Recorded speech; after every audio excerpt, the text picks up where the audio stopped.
Hi, welcome to Matt Holman Golf. Just going to do a quick run through of Harris English swing here.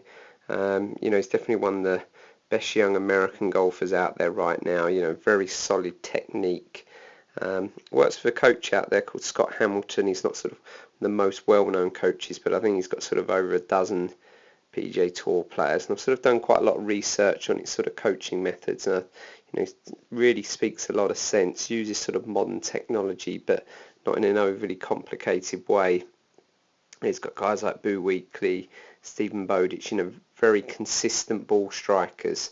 So he's sort of a few traits he likes to see in his golf swings, and I think you can see all of these in Harris's swing. So if we take a look from down the line, I think the camera angle is pretty decent here. He's setting up for a neutral shot. A slight fade on this swing here. So, setup's excellent. Arms really hang just nicely underneath his chin there. Nice distance from the butt end of the club to his body. He has this relatively sort of in front look in his backswing. His arms move away from his chest slightly. Club slightly out, so you can see that distance from his hands to his legs sort of increase slightly. You see that sort of Adam Scott in the old days, even Tiger in that sort of pre-2000 period or in that era. So really nice sort of arms in front of the body, then they start to work back to the middle of the chest. It's really coiling nicely there, really nice down pressure, the body's not sort of raising up. And he's got this really sort of wide short arm swing, which I like, very simple way to play golf. And I think a very popular way to swing at the moment is where the arm plane matches the shoulder plane. Having said that, he gets his arm plane a little bit more above his shoulder plane. We look at someone like Jason Day that won recently, you see a similar look. So there's many ways to do this. So they often talk about the better player when the arms get a little bit above the shoulder plane, that we need sort of in this two-plane movement where the arms fall maybe down a little bit more before they move around. Having said that, in players like Harris and Jason Day, the arms will actually stay in front. See if it's like Brooks Koepka as well. The arms will sort of be relatively higher to the shoulder plane. They keep the arms in front of their body. Now it's an arm plane that's a little steeper than some, and then sort of through the ball, sort of quite quick off his left side. A lot of players, you'll still be able to see at this frame here some of the front knee. So he's got a relatively sort of left clearing sequence quite quickly, but he keeps that club very much in front of him.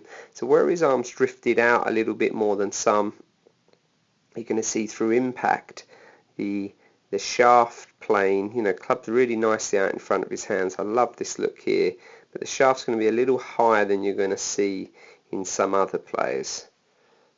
So if we look at him at setup and then we run him through to impact, and you see this again with really all better players where their arm moves out a little. They've got two options, sort of stay in posture and allow the arm to keep drifting out, then we end up in this sort of weak undynamic slice. So as a better player, we're not going to see that. We're going to tend to see now a slight raising up, especially off the handle and the arms, which allows the club head to shallow slightly.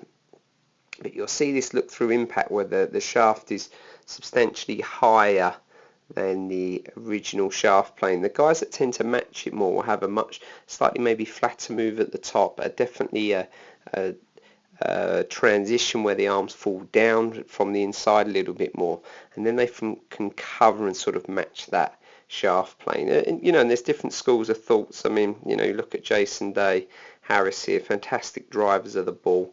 This is sort of maybe in that a little bit more ground reaction mold where there's a pressure down and then a sort of a springing up feeling to a point. But really, golf's a path and club face game, and he's doing this as well as anyone in a very simple movement. So from face on, a couple of things Scott talks about is we want this level angle of attack to a slightly upwards angle of attack, and he talks a lot about controlling the point of our sort of shoulder there relative to the ball. So he would say when that position got too far in front, the ball angle of attack would very much be sort of down. When it matches up with the ball with the shaft up and down we create a 0 angle of attack, and if it's slightly behind, a more upwards. So I think you can see Harris here, it's not the best quality footage as you'll see, but he's creating a near to a level angle of attack. So I haven't got his TrackMan numbers to prove that, but I think from the movement it's very likely. So again, a great looking setup, ball position of his left heel, and that's very much what Scott Hamilton likes to see. A slight bump into the right side. He's going to call around that right hip now.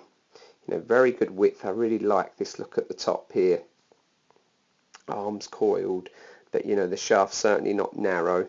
See, not too much movement off, and then good pressure forward into his front leg.